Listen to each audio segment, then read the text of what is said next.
There once was a mighty Viking.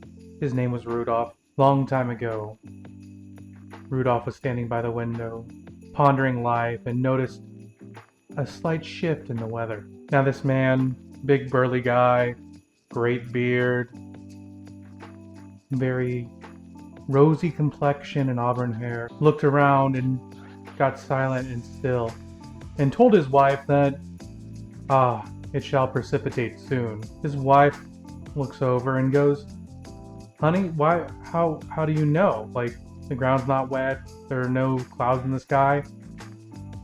And this mighty Viking looks at her and says, "Rudolph the Red-Nosed Reindeer."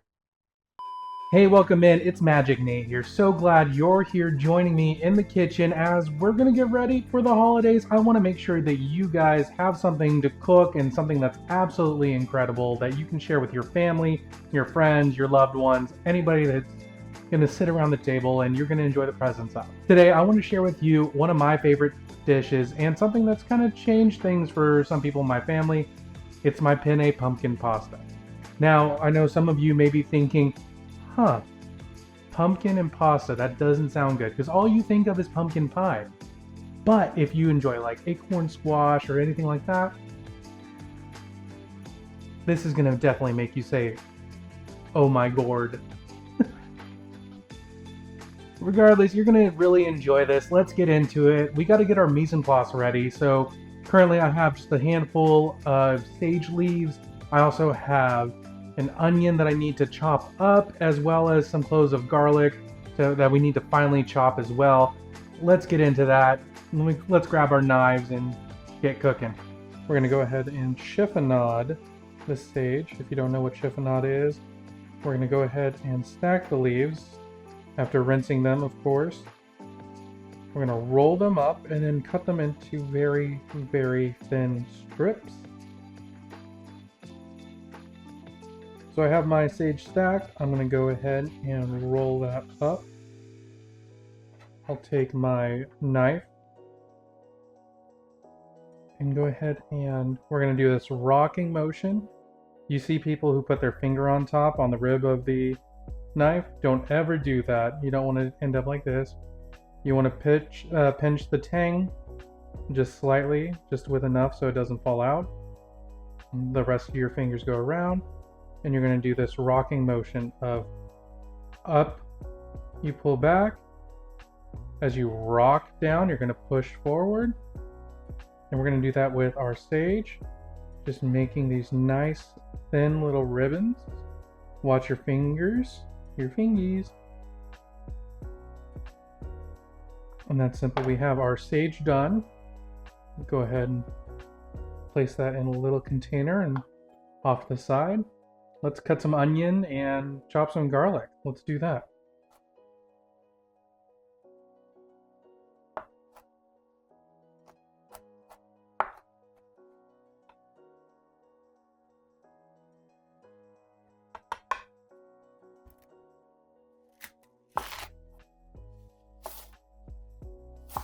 You know, growing up cooking, a lot of the times we were told, okay, when you chop an onion, you'd make horizontal slices that go in, and then you chop down, and then you chop across. I haven't done it that way in a very long time, just because I learned a very interesting method from Alton Brown from the Food Network, when I was a kid, and I've never gone back doing it differently. So what you do is you cut radially all along the half of an onion. Of course, as you chop, you got to keep the nubby bit on the end. But you make slices all as far as you can, as close as you can to that root part, in a radial fashion, all the way along it. Then when you take your knife, give it just a nice similar slicing action. You just take off chunks at a time.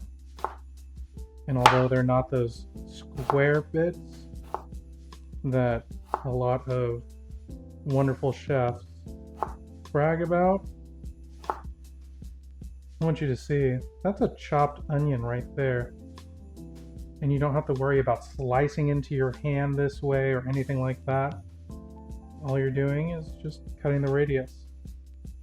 Now remember, I'm a home cook, not a chef, so if you don't like my technique, you'll get over it. So again, we're going to radially cut the onion up and around as close to that root portion as possible.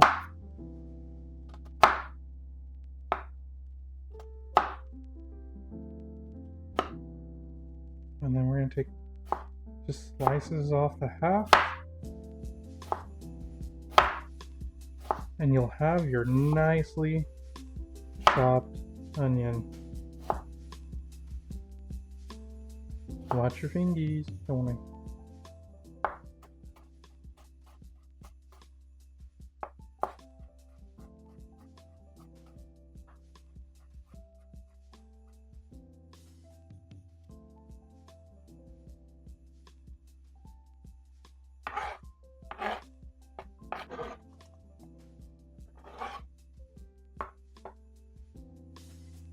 Now that we have our mise en place done, this is going to be so much better. I'm going to take now 1 to 2 pounds of sausage.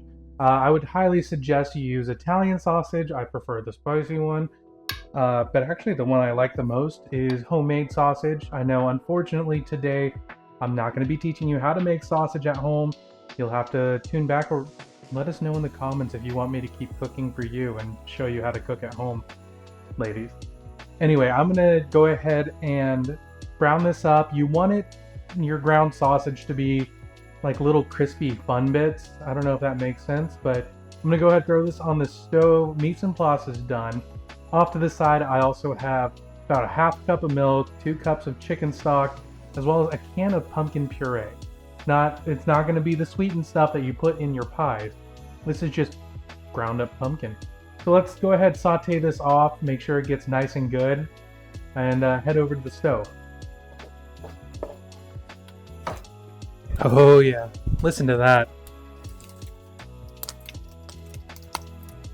That's the sound of happy sausage. Now that our sausage is nice and golden brown, you can see some of these crispy bits in there. I'm gonna try to show you that. Oh, so good. We're going to go ahead, I'm going to turn off the heat on that, and we're going to go ahead and place the sausage away from the pan. I'm just going to set it on this paper towel on a plate for now. With our sausage all done, you can see there's still some grease left in the pan. We want that. We want at least a tablespoon or 2 of the sausage grease still in there. And I'm going to add probably about 2 tablespoons of olive oil into the pan as well. Now we're going to get to cook down our onions and garlic that we chopped earlier. Additionally, I'm going to go ahead and swing this over here, and we're going to bring some water to a boil. So this is where our pasta is going to go. I am using generic brand pasta.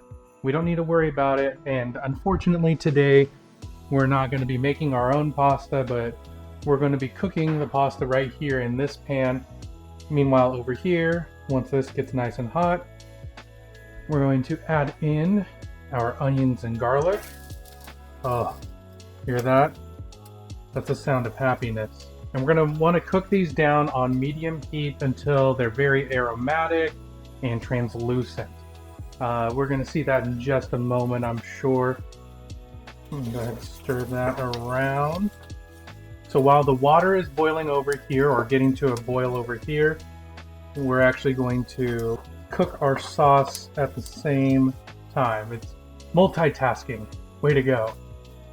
You can probably already hear the onions and garlic singing their song of ah! Because we're cooking them. Our onions and garlic are officially more translucent now. You can see that they've cooked down a bit. You can see through most of it. And this is when we get to build our sauce. We're going to go ahead and add 2 cups of chicken stock. I'm going to go ahead and add that in now. As well as our pumpkin. our 1 can of pumpkin puree. We're going to go ahead and incorporate the pumpkin and the chicken stock along with our onion and garlic mixture that's been sauteed out. Make sure everything is homogeneous. Oh yeah, this is going to be good. And we're going to bring it to a simmer on medium-low heat. Just kind of heat it up, get it all together. Let it cook together for probably, well, let's go 5 minutes. We're going to let it go 5 minutes while combined. So now the stock and the pumpkin have all combined in. We're going to add our 1/2 cup of cream. I would highly suggest you use heavy whipping cream for this. Whole milk would be fine. I wouldn't do 1/2 and 1/2, but I would use heavy whipping cream if you have it. We're also going to make sure we season our sauce that's going on. I'm going to add some salt, some pepper.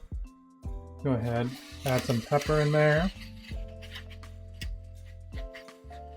Just enough to taste. A little pinch of salt. And here's a secret ingredient, nutmeg. Now, you can do your own nutmeg by getting it in the container at the grocery store, whatever grocery store you prefer.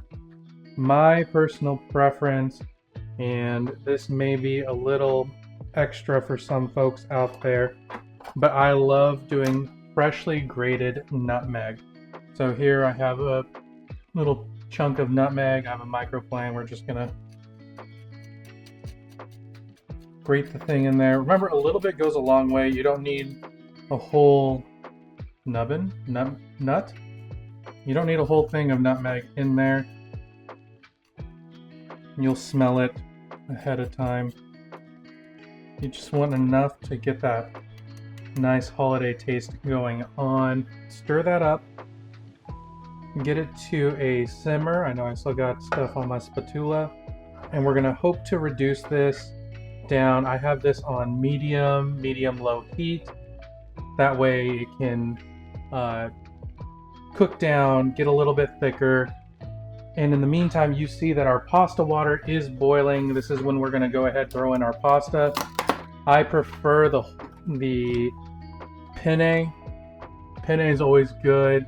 It like little tubes of happiness that you can use to carry the sauce within.